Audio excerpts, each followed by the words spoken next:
Valência é uma cidade portuária localizada na região sudeste da Espanha, na antiga foz do rio Túria.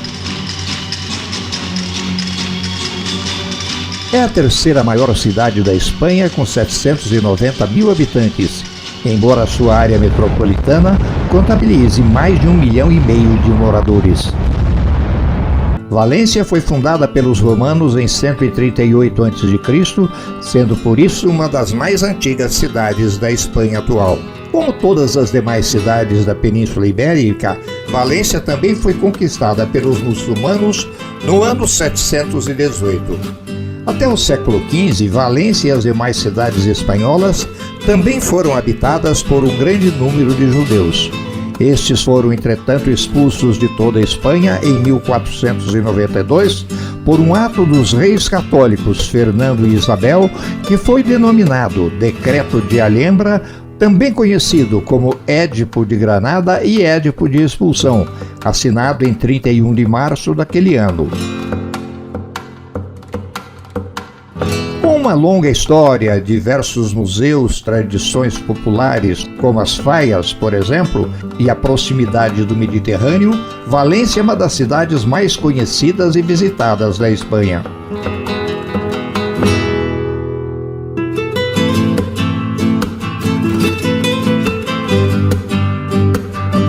Seu aeroporto se localiza a apenas 8 quilômetros da cidade e movimenta aproximadamente 6 milhões de passageiros anualmente, sendo um dos mais movimentados da Espanha.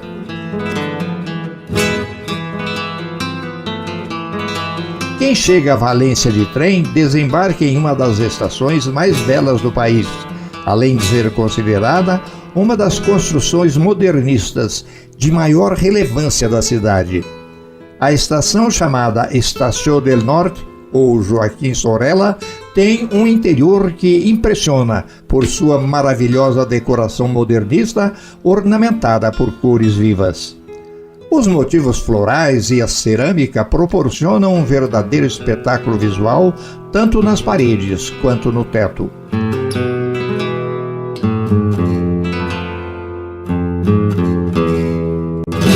O projeto de construção iniciou-se em 1906, sendo que a estação foi finalizada em 1917, graças ao inspirado trabalho do arquiteto valenciano Demetrio Ribes Marco.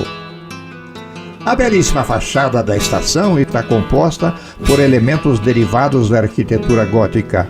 Sua destacada horizontalidade foi compensada pela disposição de 3 corpos ressaltados, 2 deles formando torre nos extremos e um corpo central, que permite o acesso à estação.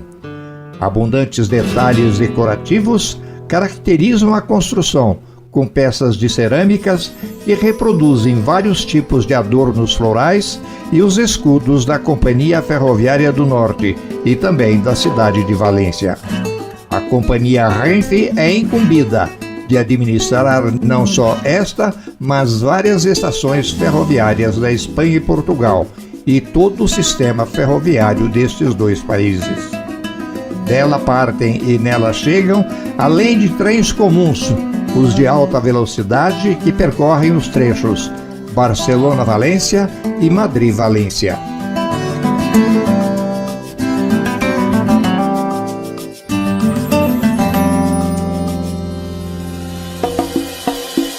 Ao lado da bela estação se encontra a Plaça de Toros, uma das principais atrações e centros de diversões de Valência. Foi construída entre 1850 e 1859, sendo uma das mais antigas da Espanha. De estilo neoclássico, foi inspirada na arquitetura civil romana, como o Anfiteatro Flávio ou o Coliseu de Roma e o Anfiteatro Nîmes, na França. Teve como arquiteto o valenciano Sebastián Monleón Esteles. A estrutura da praça tem a forma de um polígono de 48 lados, com 384 arcos no exterior, executados em ladrilho de estilo neomudéjar. Nesta praça se apresentaram toureiros famosos do passado, como o sevilhano Curro Romero.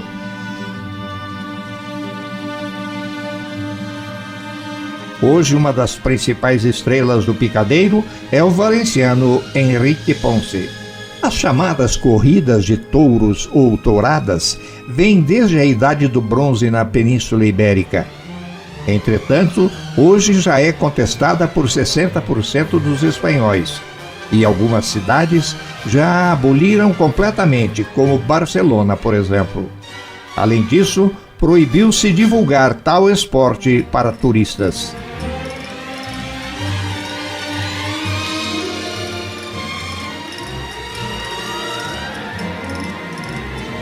A nós, e a muitos, inclusive espanhóis e portugueses, nunca agradou tais touradas, pela violência e o sangue derramado de animais inocentes, que têm a seu favor sua força e vitalidade, contra a inteligência, a astúcia e a maldade do homem. Um espetáculo selvagem, mais para tortura que para esporte. Assim, a matança destes animais, para gáudio e alegria de seus adeptos, vem sendo substituída por um esporte em que apenas o homem corre riscos. São os chamados recortes, em que seus praticantes exibem uma enorme coragem, flexibilidade, elasticidade e destreza para driblar os touros, que passam com enorme força e vitalidade a apenas alguns centímetros do praticante. Praticamente todas as cidades têm seus grupos de recortadores, verdadeiros acróbatas, jovens que mostram grande habilidade e destreza para se desviarem dos pontiagudos chifres dos animais, aplicando-lhes fintas espetaculares. Em seus principais dribles, os recortadores, em frações de segundo, movem o corpo para a direita e, quando o touro se aproxima, ele rápida e precisamente desvia-se para a esquerda, enganando o touro, que apenas encontra o vazio. Os mais hábeis ousam saltar por sobre o touro em mortais espetaculares. A Espanha e outros países da Europa têm seus campeonatos de recortadores, que se exibem em grupos de 5, e os mais hábeis e corajosos são premiados com troféus no final da competição.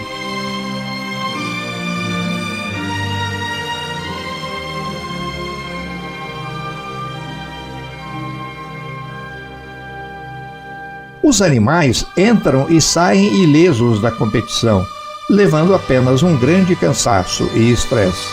Nas arquibancadas, os adeptos vibram intensamente com cada finta aplicada pelos recortadores, principalmente quando veem saltos mortais sobre os animais. Entretanto, às vezes ganham os touros, atingindo os praticantes.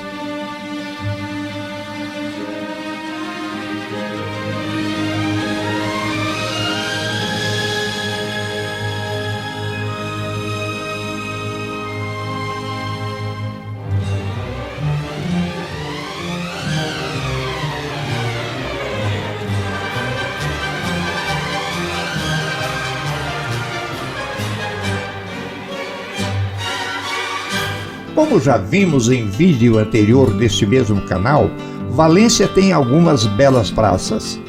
A de maior destaque é a praça de sua prefeitura ou do ayuntamiento, com uma esplêndida arquitetura de seus edifícios.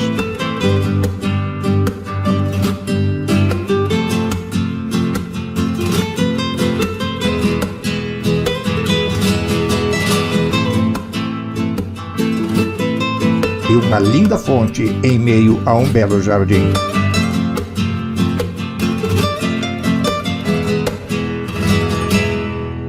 Entretanto, esse vídeo focalizará hoje a principal atração de Valência, a cidade das artes e das ciências, um complexo arquitetônico modernista inteiramente voltado para estas áreas da atividade humana, que começou a ser executado em 1996, tendo alguma estrutura concluída apenas em 2005. Trata-se de um projeto audacioso que colocou Valência em lugar de destaque tanto na Espanha como em toda a Europa. O entorno de suas várias e magníficas obras formam um jardim, um conjunto de piscinas e espelhos d'água que abrangem por volta de 100 mil metros quadrados.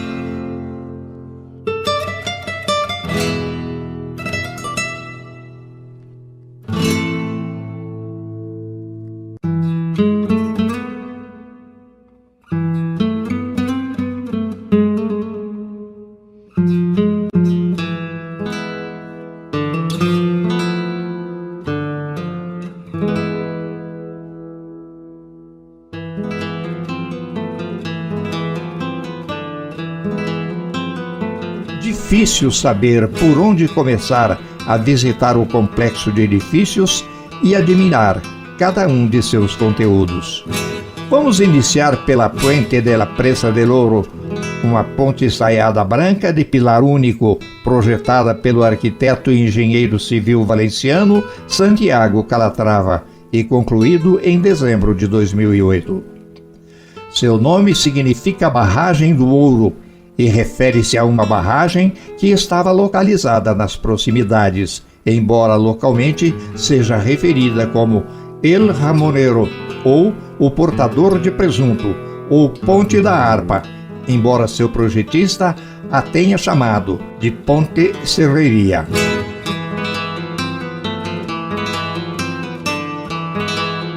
A ponte cruza os Jardins Túria, no sudeste de Valência.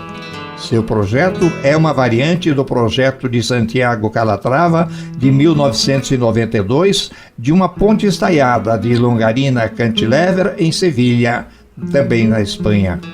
Na ponte de Serreria, o pilar é curvado para trás e estaiado por 29 cabos paralelos que sustentam o tabuleiro da ponte, acentuados à noite pela iluminação pontual dos cabos e do pilar.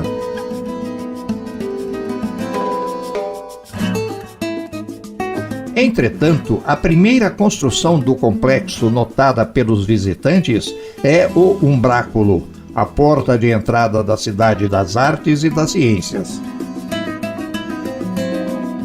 É constituído por uma área verde de 7 mil metros quadrados, com 320 metros de comprimento por 60 de largura, onde predomina uma vegetação mediterrânea, com espécimes da região valenciana, com grande predomínio de palmeiras.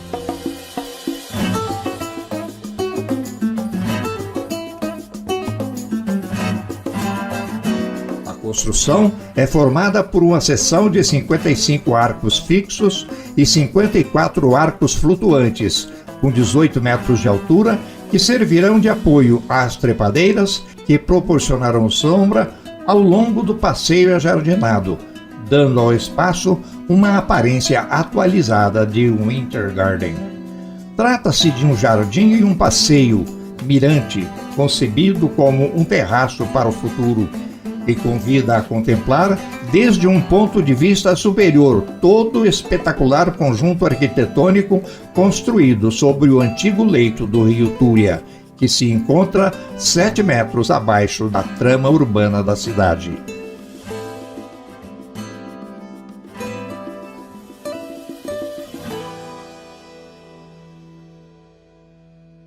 O Umbráculo alberga também em seu interior o Passeio das Esculturas, uma galeria de arte ao ar livre com 9 esculturas de autores contemporâneos. A que mais chama a atenção foi composta por Rosana Antoli, em memória a todos os cidadãos do mundo que perderam suas vidas para o Covid-19, e foi denominada o Recorde da Terra.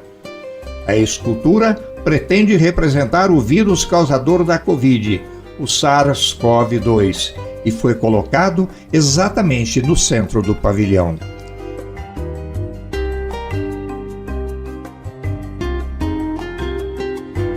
Entre o Umbráculo e o Museu de Ciências Príncipe Filipe, há uma grande piscina denominada Flexboat, onde os frequentadores podem ter sua primeira experiência remando sobre um caiaque e navegar em barcos de borracha. À esquerda do Flexboat, também no interior de uma lâmina de água, se localiza o hemisférico ou planetário, um dos edifícios fundamentais do projeto e que foi o primeiro a ser inaugurado.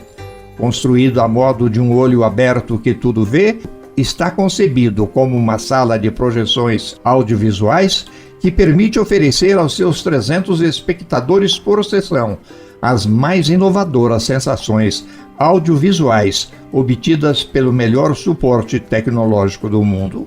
Sua sala cinematográfica tem grandes dimensões e dispõe de um sistema triplo de projeção em uma tela côncava de 900 metros quadrados. Emite cinema de grande formato e projeções digitais em 3D. Entre suas emissões, destacam-se as representações astronômicas e os espetáculos de entretenimento ou filmes relacionados com a natureza. No exterior, chama a atenção sua cobertura oval de 100 metros de comprimento. Logo após a piscina denominada Flexiboat está a Ponte Estaiada e a seguir o Oceanógrafo.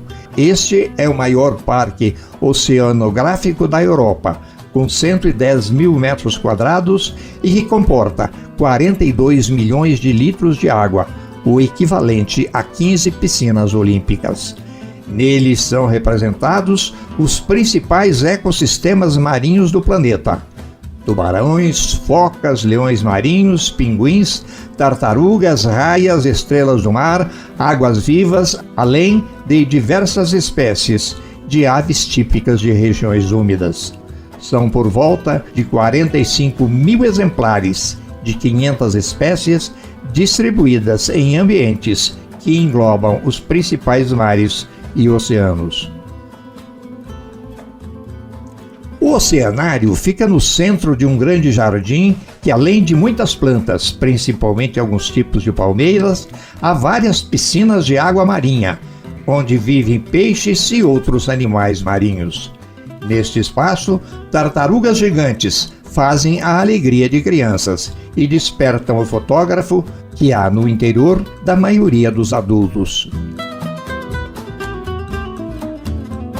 O material plástico mimetiza rochas presentes nos mares da Península Ibérica.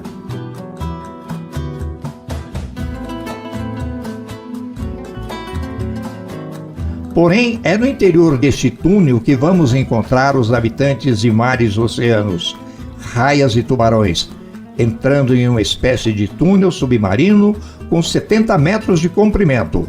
O visitante tem a nítida impressão de que, como em passo de mágica, passou a conviver com a flora submarina.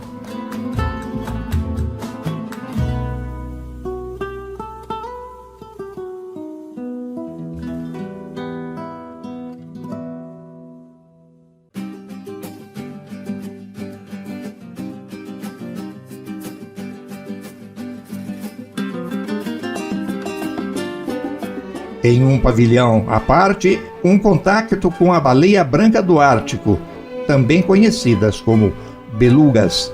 Estas vivem em altas latitudes, desde a Groenlândia até o Círculo Polar Ártico. Sua característica principal é não ter a nadadeira dorsal e, como diz o nome, são inteiramente brancas.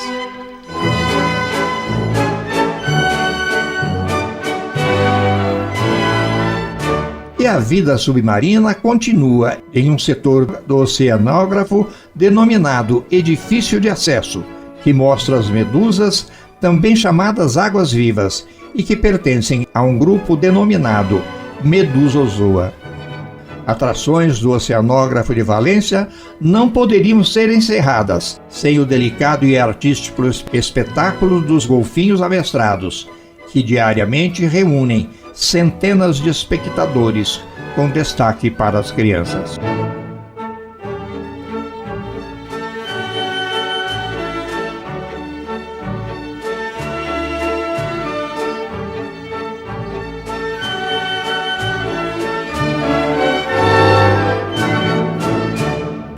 O edifício do Museu das Ciências Príncipe Filipe tem mais de 40 mil metros quadrados, sendo 8 mil de superfície de exposições. Tem uma altura de 55 metros e se assemelha ao esqueleto de uma baleia. Sua fachada foi projetada por Santiago Calatrava e foi construído por uma joint venture de Fomento de Construções e Contratas e Nexo. Sua construção começou por volta de 1994. Foi simbolicamente inaugurado em março de 2000 por Felipe IV e inaugurado oficialmente em 13 de novembro de 2000, com um investimento de 26 milhões de pesetas.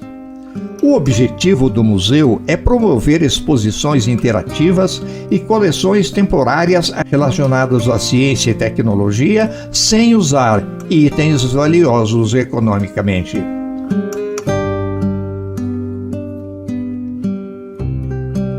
O museu é dirigido pelo escritor e cientista espanhol Manuel Torraria. Já que as coleções são temporárias, no momento, 3 temas principais são explorados pelo museu.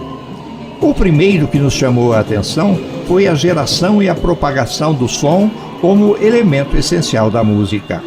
A música é uma onda ou um conjunto de ondas arranjadas em forma de arte. Assim, quando entramos em uma sala para assistir a um concerto, o que temos é um grande número de ondas sonoras, de diferentes origens, pois são produzidas por diferentes instrumentos, cada um com seu timbre, se propagando pela atmosfera da sala. Aliás, a atmosfera é uma condição para ouvirmos um som, já que as ondas sonoras são mecânicas, isto é, precisam de um meio material para se propagarem. Cada instrumento produz sons de diferentes alturas, isto é, mais ou menos agudos. Entretanto, este segmento do museu, a música, as ondas sonoras e os sons são bastante pobres ou muito superficial, uma vez que foi composto para crianças ou para adultos com pouquíssimos conhecimentos em física. Aproveitando o momento de pandemia em que vivíamos quando lá estivemos, o museu dá também, em forma de texto, o caminho percorrido por um vírus ou um micro-organismo para infectar um cidadão. São levados de um objeto ou ponto qualquer, onde podem ter vivido por muito tempo, para nossas mãos, e destas são levados para o nariz e a boca, as principais portas de entrada para o corpo humano. Nesta imagem, uma célula sanguínea foi infectada por um vírus, que em seu interior se multiplicou, estando prontos para infectarem novas células.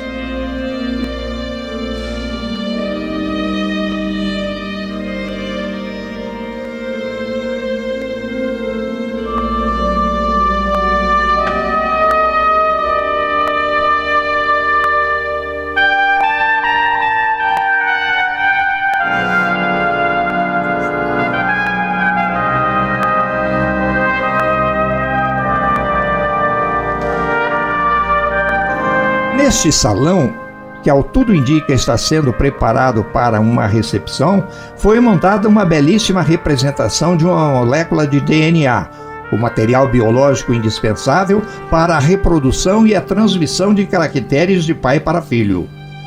O DNA é uma longa molécula de dupla hélice que lembra uma escada espiralada. Os suportes laterais desta escada são formados por 2 tipos de moléculas ligadas entre si, ácido fosfórico e um açúcar com 5 carbonos, sendo por isso chamado de pentose. A pentose do DNA é a desoxirribose. Já os degraus da escada são construídos por moléculas que contêm nitrogênio em sua estrutura, as bases nitrogenadas, que podem ser de 4 tipos: adenina, guanina, citosina e timina, e são representadas pelas respectivas letras iniciais, A, G, C, T. A estrutura do DNA foi demonstrada pelos cientistas Watson e Crick em 1953 e foi considerada um grande avanço científico. Já o RNA é formado por apenas um lado da escada, portanto em fita simples. Sua pentose é a ribose, e no local da timina tem a uracila, representada pela letra U. De maneira simplificada, pode-se dizer que DNA e RNA atuam em conjunto na síntese das proteínas, as quais são responsáveis pelos caracteres dos seres vivos. O DNA é a principal molécula codificadora dos genes e que constitui no principal componente dos cromossomos, filamentos encontrados aos pares no núcleo das células. É o que veremos a seguir no espaço denominado Bosque dos Cromossomos, em um dos pavimentos do Museu Príncipe Felipe. Ao conjunto de cromossomos de cada espécie chamamos cariótipo, e estes apresentam forma, tamanho e números próprios de cada espécie.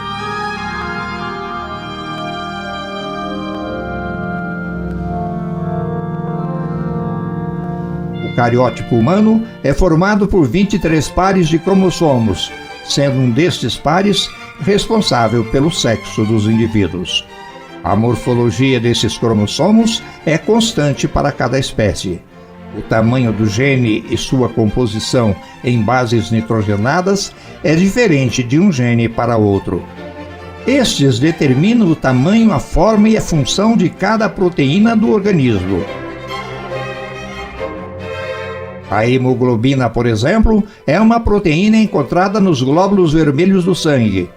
Sua função é capturar moléculas de oxigênio nos alvéolos pulmonares e transportá-lo para os tecidos que dele necessitam.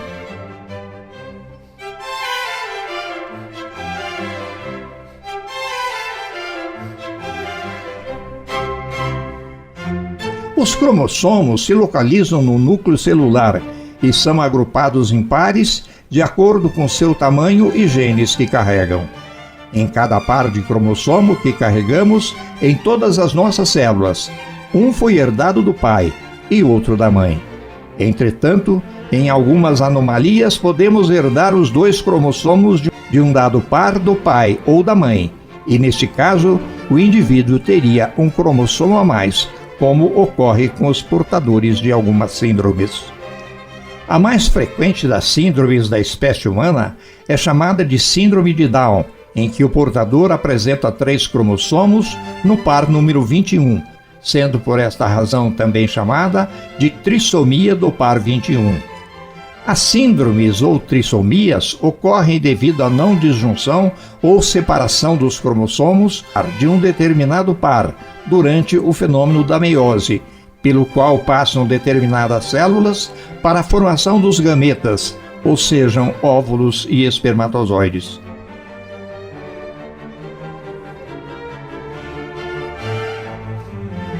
Assim, o portador teria 47 cromossomos e não 46.